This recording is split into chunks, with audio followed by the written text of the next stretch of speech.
Strūbergs, Kristaps, pazīstat kā beatmaker Milktune, jā. Kādus 2 mazliet vairāk gadus nodarbojos ar šo visu. Par beatzeli saucu sevi vairāk. Nekas īpaši, vienkārši puika no Latgales, kurš atbrauc uz Rīgu, kad mācīties stājās un sāk taisīt mūziku kaut kā tā, mierīgi pavisam. Varu pateikt, kā tas viss sākās. Tāds draugs, Artūrs Sondors, viņam patika elektromūzika un tā tālāk jātaisīt. Un mēs sākām vienlaicīgi tur sūtīt viens otram un tā. Tāpēc īsti nezināju, ko es gribu taisīt, kāda stila to mūziku. Bet tas viss aizgāja uz hip-hop, uz kaut kādiem samplēm. Beatmakers, jā. No Viļāniem.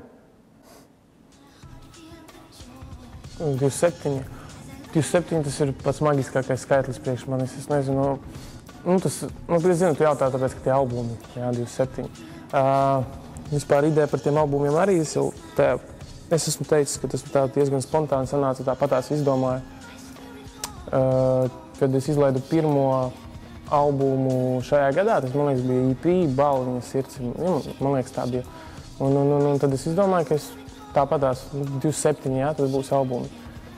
Sākumā es nezinu, kāpēc 27 sākumā, jā. Tad es vienkārši sapratu, ka redzēju tās filmas daudzas un kaut ko lasījis par tev rock zvaigznes un daudz, kur 27 gados nomirst, jā. Tur Amy Winehouse, Cobains, daudz Hendriks, jā. Un tā sanāca, ka tas skaitlis daudz tā parādījās vis kaut kur, redzēju viņu, un vēl bija tā, ka es to nesen sapratu, ka es paskatījos pirmo albumu vispār savu Zīda asfalts, jā.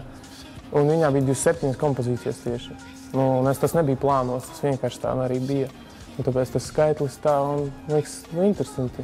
Un pēdējā albumā, kas šogad būs 27. tieši, tas iznāks 27. decembrī. Un tur būs nosamplotot tieši šitās mākslinieki, kuri nomira 27 gados. Tieši tā, un katram būs tās dziesmas. 27 arī tur būs tās dziesmas, un visas sampli no šiem un tālāk izmantoti. Katrā ziņā, jebkuram cilvēkam, kurš kaut ko dara, būs kāds, kurš atbalsta viņu, jā, un tikai tā būs liels, skaists cilvēku, kuri vienkārši neatbalsta vai netic tam. Es domāju, ka tas beatmakers esmu, jā, bet ne tikai man ir tā bijis, ka zin kā, sāc taisīt, vispār sākumā nevienam to nerāda īstenībā. Tur ir kaut kāds cilvēks, viens, kurš arī kaut ko mēģina darīt, un tu viņam rādi, un īstenībā kaut kam citam rādīt negribās, tāpēc, ka tev liekas, ka nebūs, tāpēc, ka tu jūti, kā nekā tur īpaša nav, īpaši tajā sākumā, jā, un, ka tu, ja kādam citam parādīs, tad, neatbalstīs, nebūs tāda, zini, ka, wow, tik baigi labais, kāds pateiks, un tā būs tāda dirsas laizīšana vienkārši, zini. Ja tev neatbalsta cilvēki, tas dod īstenībā vairāk spēku. Tāpēc, ka tas ir iemesls pierādīt. Ka tu vari izdarīt un tieši par spīti kādam. Un jau vairāk to cilvēku, kas tev netic, un tā kā man ar šiem 27 albumiem ir, es nezinu, tik daudz to cilvēku, kas netic tam, man liekas, vairāk nekā tic, točni.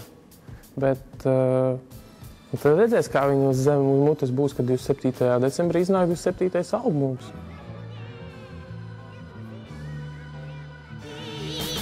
Kā bieži sakot, tu ņemies ar mūziku, un tad tu jau neko nesasniegsi ar šo mūziku. Priekš kam tu to dari? Vai pamācies, es nezinu. Tā ir, jā. Nav nekā slikta mācīšanās, protams, tas ir labi. Bet tad, kad tev mēģina apspiest tos sapņus kaut kādus, mēs visi maziņi tur gribējām, es nezinu, kas labi banāli tie kosmonauti kā banāns, jā.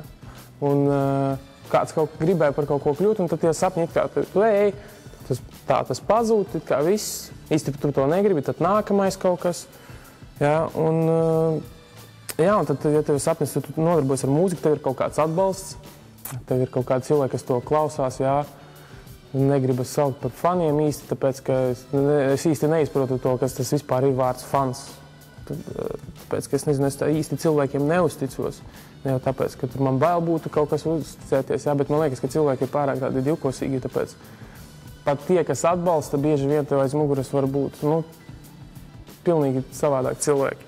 Un, jā, par tiem sapņiem runājot.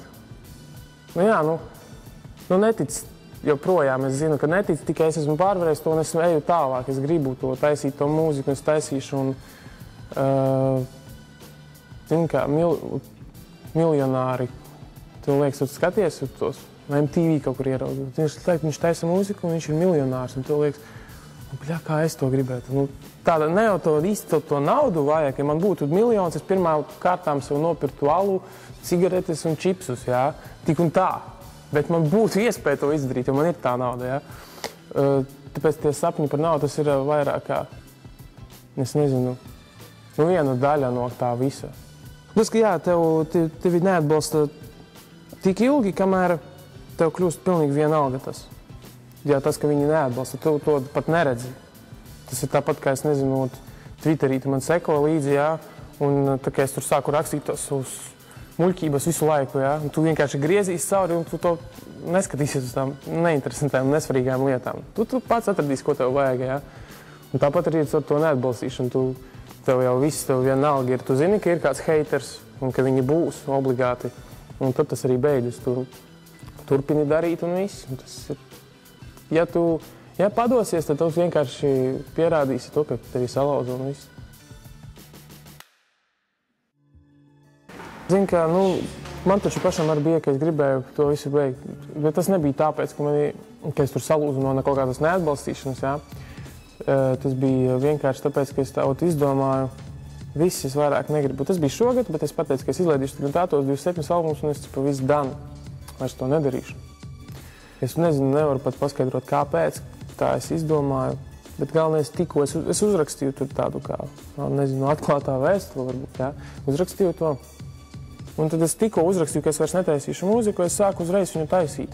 Nezinu, un sāku iet un baigi viss forši sanāk, un man pašam patīk. Un kāpēc nevajag pamest? Tāpēc, ka, ja tu pametīsi, tad tu nezināsi, ko tu varēji sasniegt vispār ar to. Mēs jau pārāk tā daudz lietas pametam, bet ja vēl man pametam skolas, pametam draudzenes, tur, jā, es nezinu, mājas, kaut vai tādas lietas. Bet, ja tu pametīsi sapni, tad vispār viss būs. Ko tu tālāk darīsi? Labi, ej uz savu darbu, kuru tu ienīsti. Strādāt tur no rīta līdz vakaram, lai atnāktu uz mājām, paēst, un viss.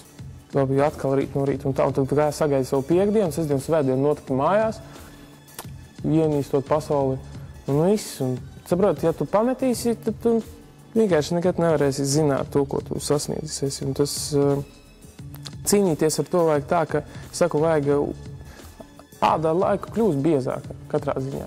Tu pierodi pie visa, pie negatīvā, tāpat arī pie pozitīvā, jā. Vienkārši mums vajag visiem vienkārši atcerēties to, ka, ja tu pats sev neticēsi, neviena ticība vispār nebūs spēcīgāka nekā tavējā pašam, jā. Ja tu sev noticēsi tā par riktīgu un tu to darīsi, un man tik bieži rakstot džeki, kuri taisa bītus, un es tur viņam kaut ko palīdzu, un man raksta, piemēram, nē, es to nevaru darīt, man nesanāk. Viņš saka, es ienīstu savu to, ko es uztaisīju. Es viņam saku, man jau arī nepatīk īsti viss tas, ko es daru pilni, jā. Man tiešām nav daudz tādu bītu, kuru liekas, šitais esmu baigais malcis. Es zinu, cilvēkiem viņa patīk, viņš tiek izlaists, jā. Un man rakstot, kā man nepatīk tas, ko es uztaisīju, ko man darīt. Es meklēju samplus, es taisīju bungas, es klausījos to, ko tu man teici klausīties, jā. Nekas neiet. Un es vienkārši saku, ja tu apstāsies, tā arī nevarēs. Es dzirdēju, ka viņam ir potenciāls tam džekam, jā. Viņam ir arī kaut kādas tās īpašības, jā, par kurām es esmu runājis vispār, kas beatmakerim ir, jā. Viņš tiešām klausās, ieklausās, bet viņam kaut kas tur nesanāk un viss, un viņš uz plinti krūmos met, nevajag, vajag vienkārši. Iespējams, viņš pēc 5 gadiem noproducēs Lil Wayne. Viņš tu negribi savu Maybachu kaut kādu, es nezinu, mašīnīti, vai vispār gandrību par to, ka tu sasniedzis esi to. Ja tu iesāki taisīt bītus, tad vai taisi, tas ir kā aiziet uz skolu, pabeidz jau. Labi, es pats neesmu pabeidzis vienu skolu, bet runāju tieši par bītiem, par mūziku un par jebkuru, par jebko, ko tu dari. Ja tu pametīsi, nekā nesanāks. Vajag vienkārši atrast to spēkus. Es nezinu, vai man tas ir izdevies pašam līdz galam, bet nu, es jūtos komfortabli it kā, un tāpēc vajag nepamest sapni un viss, nu, viss izdosies. Nu, ja neizdosies, nu, liela bēda, nu. Mēģināju. Nemēģinājis, nekas nesanāks. Kā cilvēku viedoklis man ir svarīgs. Tas īstenībā banāli var būt, bet, nu, ģimene īstenībā. Man ir bijis, ka es izlaižu albumu, man bija liela pauze starp albumiem, kad es izlaidu tieši Tona mīlestības, jā. Un tu viņu vienkārši vienās dienas laikā tur tik daudz nopumpēja nos. Nu, tas bija ļoti patīkami, jā, ka tas tik ātri viss un tur raksties un viss. Un tad man vecāki pateica, un tur vēl bija tajās IRLV ielikts maziņš, super maziņš raksts, bet, nu, bija, jā, kaut kas tāds. Un vecāki, jā, viņi to paši kaut kur atrada vai redzēja, jā. Un tas ir pats patīkamākais īstenībā. Es domāju, ka no draugiem īsti tu nevari gaidīt kaut ko tādu, nu, dziļu, tev tas nav vajadzīgs. Tev vajag tikai tā, lai viņi būtu par to atbalstu, jā. Un tas viedoklis, ja viņš ir draugs, viņš tevi atbalstīs katrā ziņā. Tas pats, es Skutelī pazīstu, nu, sanāk 2 gadi. Īstenībā man viņa viedoklis ir svarīgs, jā. Tāpat arī tagad es ar Kurtu esmu iepazinies un mēs taisam kopīgu albumu. Viņš jau vakar ierakstīja pirmo dziesmu, sāka rakstīt, jā, studijā. Un viņa viedoklis ir man arī tiešām svarīgs. Es tā konkrētos cilvēkus varu pats saukt, ar ko saskarsme ir bijusi. Ja runāt par beatmakeriem, kā viedoklis man tiešām varētu būt svarīgs. Nu, protams, Kosmosa Fātris Oreoli, jā. Bet, piemēram, es domāju, ka Ansis pat man patīk, es kaut kā lasīju, viņam SoundCloudā bija ielikt nesen viena dziesma, un viņš naktīs viņas parasti liek, un tad sanāk, un tur tāds, un kaut kas iekomentēja, ka kā no šausmas tā skaņa, tumšs viss, jā. Bet, nu, tur tas simtiņš viss, un man liekas, tas ir, nu, tā, baigi, tas man viņā patīk, jā, es domāju, ka Anša viedoklis, nu, protams, netīrās cilpas, kaut gan Latvijā vispār beatmakeri ir ļoti daudz labu, tiešām daudz, un tā scēna ir augusi un kāpusi. Kā es iegāju šeit, un es zināju, ko. Es nezināju vispār nekāds beatmakers, kad es sāku taisīt. Neko es nezināju. Un tad es sāku, kad jau kaut ko mazliet sāku iet, es skaties, kas tur vēl mums Latvijā ir, jā. Un tad es atceros, es Kašuku atradu, pēc tam Niklāvu, Tabli, Traka melodija, jā. Un šitos džekus. Jā, nu, es domāju, ka tādu, protams, ir svarīgs tas viedoklis, tāda kā eksperta, jā, bet tik un tā nevajag ieciklēties uz tiem viedokļiem, tā ka nedrīkst, zin kā, tev ir jāuzklausa, piemēram, tas viedoklis, jā, bet tev tik un tā ir jādara pa savam, katrā ziņā, tāpēc, ka, zin, cilvēki, un tu nodzīvo dzīvi, tik tev nav skolotāja īstenībā vispār. Tāpēc, ka, nu, dzīve var būt tā kā lekcija, gara lekcija. Un nevajag tev, zin, kas, un tie visi cilvēki, kas tur ir apkārt, tu esi pats savu skolotājs pirmkārt, jā. Un tie cilvēki, kas ir, tās ir tās grāmatas, ko tu izdzīvo, ar kuriem kopā esi vispār dienā. Un tu kā grāmatu viņu izlasi, to katru cilvēku, ko sastop. Un vienkārši no tā smelies, jā.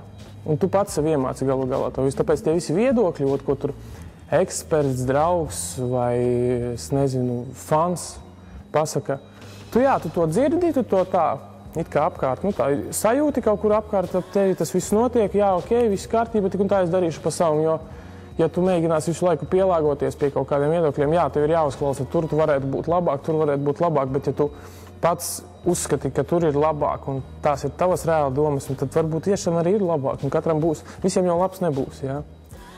Tā arī ir, nu, pasties, ir taču cilvēki, kur uzskata, ka Eminems ir sūdīgs reperis, nu, viņš nav, viņš ir ļoti talantīgs schēmās savās, jā. Bet ir cilvēki, kas tā saka, ka katrā ziņā visiem ir, Džimis Hendriks nemāk spēlēt gitāru, nu, arī tādi pajoliņi ir, viņi visu kaut ko pateiks, viņš padomās, ak, Dievs, esmu mājās, viens pats, es tad gitāru spēlēju, man viss ir baigi krūti, jā. Bet nē, nu, tev vajag dzirdēt tos viedokļus, Bet nevajag ieciklēties. Ja tu reāli jūti, ja tu taisi mūziku to pašu, tu jau pats zini apmēram, kur tu esi mazliet varbūt nolažojis, jā? Un ja tev to pateicot tas pats eksperts, kā cilvēks, kā viedoklis tev ir svarīgs, tu neapvainosies, tu sapratīsi, jā, ka, es taču pats zināju, ka tur kaut kā trūka, nebija tur līdz galam. Un tad tu to pieaubosi nākamais un viss jau būs ok. Vienkārši, tev to viedokli vajag paklausīties, nevajag viņu ņemt uzreiz pilnīgi tā dziļi. Man arī par tiem 27 albumiem Skutelis pateica, viņš man uzrakstīja laikam nedēļas 2 atpakaļ vēstuli, tā kā viņš nespēja jau izsekot šitām manām relīzēm. Un viņam vairs nav tā, kā ziņa būtu kaut kādi svētki, kad iznāk tas albums. Kā viņš man pateica? Viņš man pateica tā, ka kad mākslinieks jau kļūst lielāks par to savu darbu, tad viņš mazāk uzmanības velta tam, ko dara. Un viņš saka, ka viņš gaida to albumu, kad galvenais būs tajā albumā nevis tas, ka tas ir milktūn, tas, kas ir iekšā tajā viss. Un viņš tieši to albumu gaida, viņš saka. Un saproti, kā ir, es to neuztveru tā kā Dievs, man nevajadzētu tos 27 albumus taisīt. Man jau vienalga, es jau esmu uz Skutelim teicis un jebkuram cilvēkam. Man vienalga, es tik un tā to taisot, darīt to, ko es gribu darīt. Es varu pateikt nākamgad, ka es 100 izlaidīšu, un es viņus varu izlaist. Mierīgi. Es varu šodien izlaist visus 27 pārējos albumus. Man ir tā mūzika, man atliek tikai coverus uztaisīt, jā. Vienkārši esi tu pats un viss galu galā. Viss. Tas taču nav darbs. Tā ir pēc darba definīcijas, principā. Tādā ziņā, ka tas nav mans pienākums, jā.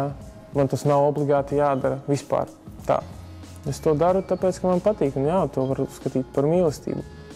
Tāpēc, ka man tas būtu pretīgi, es taču to nedarītu, jā. Tāpēc tā ir. Es vienkārši katru dienu sanāk kaut ko uztaisīt. Pilnīgi katru dienu. Pat ja tu neties pie tās FL Studio kaut kā, jā, tu kaut vai pabīboksos klepus uztaisīs, kā tu te taisīji, jā. Tu kruta tā. Jā, tā ir mīlestība, tas ir interesanti. Tas ir svarīgi man, tāpēc, ka nopietni saku, godīgi, ja man tā nebūtu, ja es netaisītu mūziku, es nezinu, kur es būtu.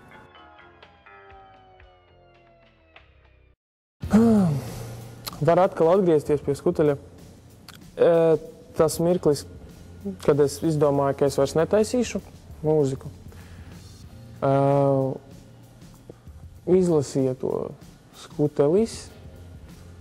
Un tad es atceros, es viņam uzrakstu īsu vēstuli, kurā es pasaku viņam, ko darīt, ja nezinu, ko darīt. Viņam tā pateicu. Un es atceros, kā viņš man atbildēja, kā viņš tieši pateica, ka traks esi, taisīja bītus, tieši taisīja bītus, un tad ir turpinājums, lai es pēc gada redzētu tevi Lil Wayne klipā. Ja? Runāju par to latiņu, es jau neko neesmu uzstādījis, nekādus griesus, un man nepatīk tas teiciens sky is the limit. Kāda vēl pēc, lai tie būtu griezti kaut kāds limits, debesis, var tā kā augstāk. Ja? Tāpēc tā ir. Es domāju, ka katram cilvēkam īsti tā... Katrs var uzstādīt savu to latiņu, ja klausoties citu viedokļos, tev kāds cits uzstādīs to latiņu, jā, tu ieklausīsies, un īstenībā tās jau nebūs tavas domas, kas tu vari būt, kur tu vari būt, kā tu vari būt, ko darīt, jā. Tās būs jau citu cilvēku domas, un atkal sanāk, ka viņi uzlika to latiņu tev, jā. Man liekas, tas ir pat vēl, kad tu sāc kaut ko sasniegt pamazām, tad vienkārši vairs nav tā, ka tev tāda, cik tas ir krūtā. Zinot, ka tev tiešām tā sirds daudzās tā, un ka tev tas ir kaut kā adrenalīns, kaut kas, tas tā noiet uz leju, kaut kāda kaisle, Un tad pēkšņi kaut kāds jaunais izaicinājums atkal parādās, kur tu liekas, ka tu esi jauniņš tur, jā, pavisam. Tu pats vari sev izdomāt kaut ko tādu, žanru, es nezinu, kurā iesaistīties. Un tad tu aiziet tajā visā un tad atkal parādās tas impulss. Un tu turpini darīt kaut ko tāds, ka tas ir, šitie es sevi piespiedīšu, jā, tur es esmu kaut ko jau sasniedzis un šitie man vajag tā izdarīt tā, un tev atkal ir tā interese, intriga kaut kāda, jā. Latiņiem nav viņas vispār. Ej uz augšu visu laiku un viss. Es nezinu, kur es varu būt pēc gada. Es arī negribu zināt. Padzīvosim, redzēsim. Es īsti nemeklēju kā no kā smelties kaut ko. Es nekad īsti nevarēju to saukt par mūzu kaut kā. Tā, iedvesmē, jā, labi, tā ir mūza. Bet tas bieži īstenībā nav nekāda konkrēta lieta. Tas var būt pilnīgi jebkas. Un tas ir īstenībā pats foršākais tas, ka bieži tas ir klusums pilnīgais, kad tas iedvesmo. Un tu vari sākt taisīt mūziku vai rakstīt kaut ko, jā. Tas ir reāli, tas mūzika, tas ir vienkārši tas, ko mēs esam smēlušies ikdienā, un tas, kas ir labākais no tā ir palicis, ko mēs varam tajā pozitīvā enerģijā izlaist, jā. Un, ja es taisu mūziku, tad tā izies caur mūziku, kāds spēlē tur basketbolu, un tas pats tur aizies, tas spēks visu. Pat Jordanam bija sliktās dienas, jā, visādi notiek. Un, jā, tā vienkārši ir tā iedvesma, un es arī varu skatīties šeit. Un es esmu tagad Dēles teātrī, jā, es neesmu bijis nekad. Un tas tikpat labi tā ir iedvesma jau, kaut kas jauns, nebijis, jā. Jā, man arī ir bijis, kad es parunāju ar to, tikko ar Kurtu parunāju, un kaut kā es jūtu kaut kādu enerģiju. Jā, tad viņš caur tiem taustiņiem atdod tev kaut ko, tev interesē, kas tev kaut kādu to spēku, tā ir tā mūza. Un pilnīgi visur. Un tu skaties pa logu, tur tās lapiņas, tur meitenes fočējas jau rudens bildes taisa. Ok, viņām tāda iedvesma, tā būtu. Tā ka katrs atrod savu mūzi pats. Viņa nāk pie viņiem un viss. Ir vienkārši. Kaut kā tā. Godīgi sakot, es nezinu, ko es esmu zaudējis tādēļ. Varbūt es gribēju tikko pateikt kaut kādu mūzikas baudīšanu. Tāpēc, kad tu taisi bītus, jā, tu esi tajā mūzikā, tur ir 2 daļas. Agrāk tu vienkārši klausies mūziku, jo tev, jo patīk klausīties mūziku vienkārši, jā. Un, kad tu sāc taisīt pats to mūziku, tu pēc tam klausies viņu, jā, tu vari dziļāk viņu izpētīt, bet tā jau sākas pētīšana kaut kāda. Tu klausies tās skaņās, cik tur viņu ir, kas tur par basu, kas tur par bungām varbūt. Kaut kādā dziesmā tu atkal sadzirdi semplu, ko varbūt pats esi izmantojis, piemēram, bungas kaut kādas. Un tu jau neklausies tajā visā, tu vienkārši klausies, ka viņš labāk par mani uztaisīja, vai es biju labāks, jā. Man tur bija kaut kādi Trūbergs, tik ridiculous vienkārši, jā. Un tad vienā mirklī es vienkārši tā kaut ko, tāpat kā ar tiem 27 albumiem, jā, un tāds cilvēks laikam es esmu. Un vienkārši, kāpēc, vai milktuni? Par milktuni, tāpēc, ka tās skaņas, maigi kaut kā var būt, jā. Milk, man liekas, asociēs milk ar kaut ko, piens ar kaut ko maigu var būt, jā, tādu.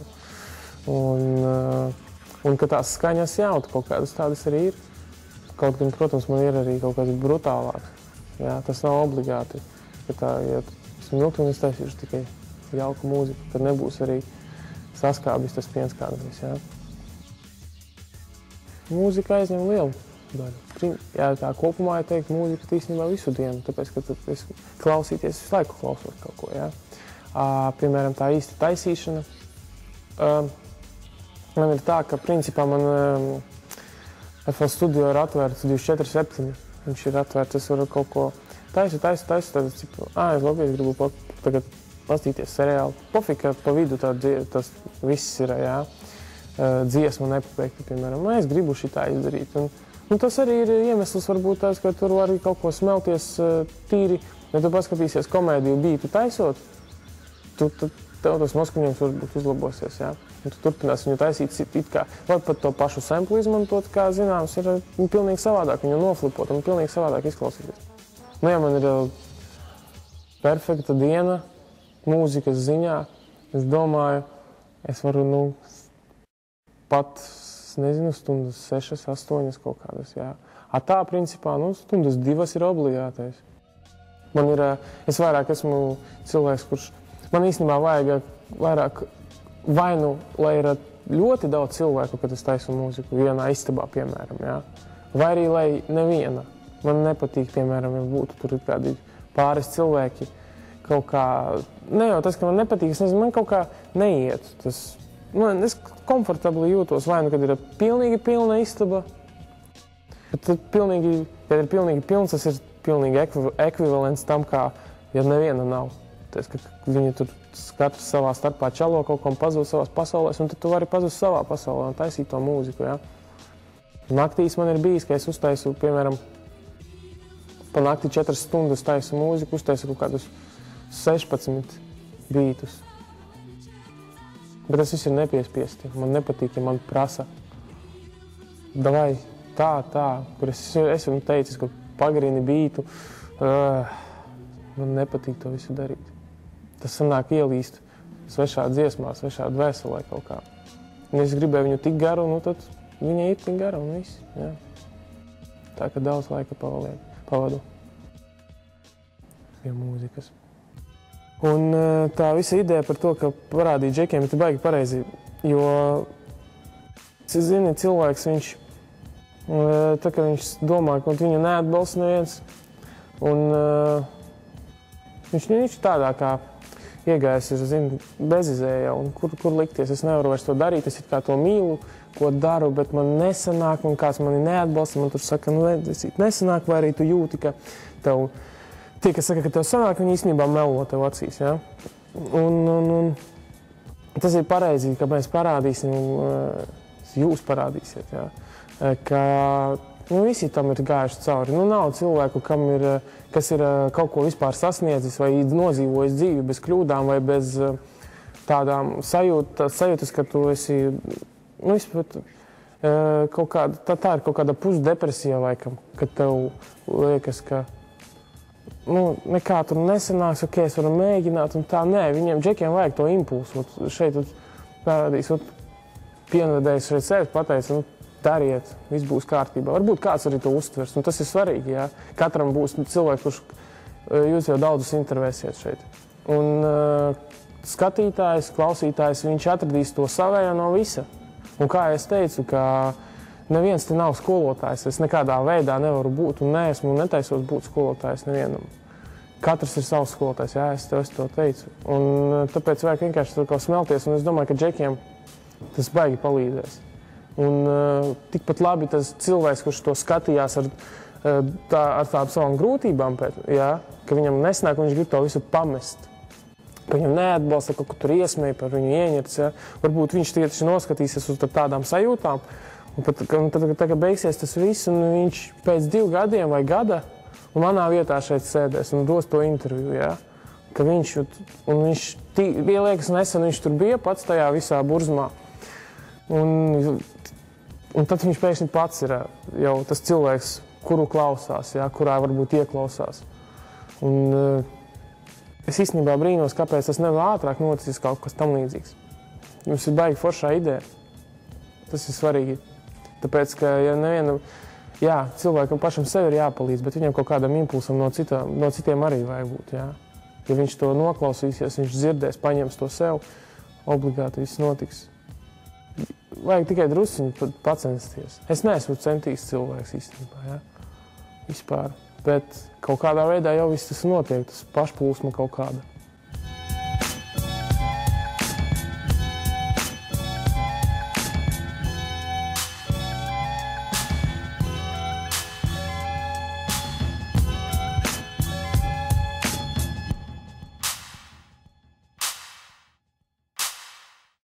Būt normālam, ja neinteresanti pārāk.